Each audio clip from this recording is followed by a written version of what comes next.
अपने के लिए तो सभी जीते हैं, लेकिन जो दूसरों के साथ साथ जीने का मार्ग दिखलाते हैं और जीते हैं, उसी को जीना कहते हैं।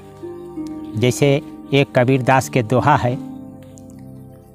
कि वृक्ष न कबहू फल भखे, नदी न संचे नीर, परमार्थ के कारणे साधु धरा शरीर। उसी पर एक गीत है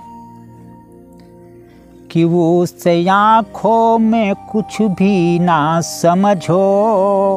उस आँखों में कुछ भी ना समझो, जिस आँखों में पानी नहीं है, उस आँखों में कुछ भी ना समझो, जिस आँखों में पानी नहीं है, वो जवानी जवानी ना समझो, जिसमें कोई कहानी नहीं है, वो जवानी जवानी ना समझो, जिसमें कोई कहानी नहीं है।